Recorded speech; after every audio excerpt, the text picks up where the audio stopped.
I'm not going to harp on Epictetus too much. It's just that he has a lot of relevant examples, typically when it comes to situations that are really difficult, and he's trying to jar his students to recognize things that they might be missing in the moment, because they may be allowing themselves to be a little consumed by their circumstances. So in this example that comes to mind, Epictetus is talking about, I guess, a servant that is cleaning out chamber pots, like bathroom pots.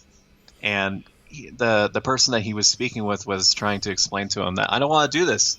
It's super gross. I don't want to deal with it. I'm doing it because I have to get money to get food, but I don't want to do it anymore. And in that example, that specific example, Epictetus explained to him that you have the option to not do it, but that you have to be cognizant of what would come with that, and how that applies to being a philosopher. And that being a philosopher is difficult in the sense that you have the freedom, if you choose to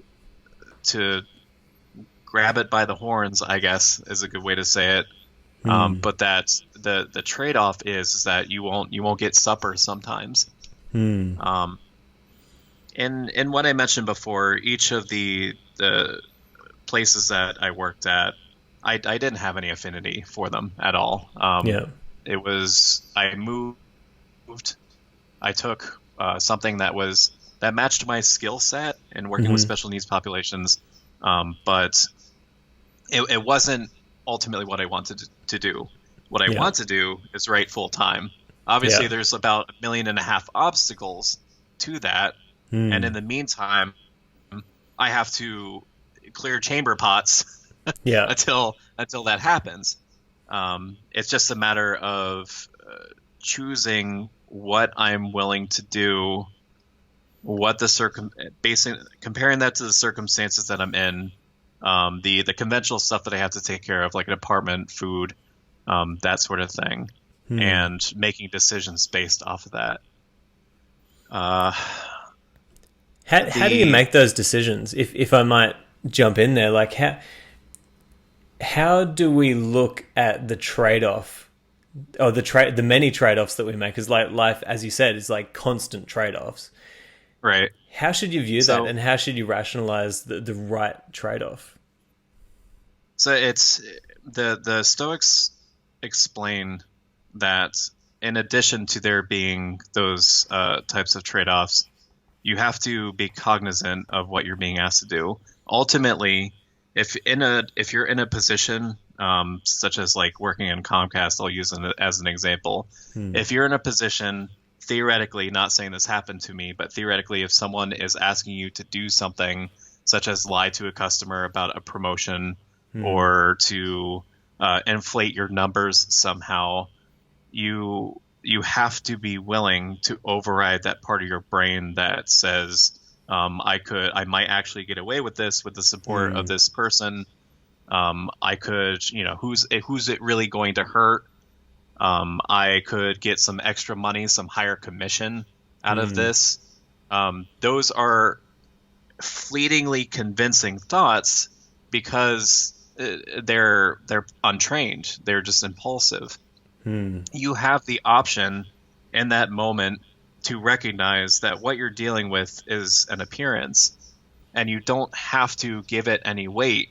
It's not telling you that the money is valuable. It's not telling you that the possible promotion is valuable. You are pushing that sentiment onto the money, onto the increased reputation, that sort of thing. There has been a couple of positions that I've resigned from because I didn't agree with the way that things were progressing. I did my duty in the sense that I made sure that whoever it was that I was working with understood things well enough to continue things while I was gone.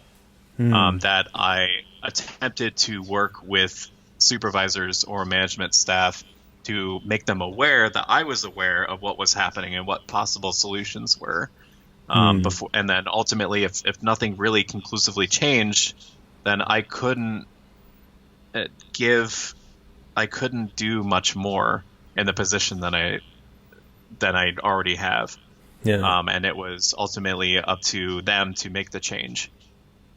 And it's as far as what to do and when specifically, unfortunately, there's only general guidelines, and it's based off of your experience and applying Stoicism. The habit of going through each situation, trying to identify what the right thing appears to be. Is it philosophically consistent? Is there a precedent for how, like, Marcus Aurelius or Musonius Rufus or so on and so forth? Is there something similar that they've done?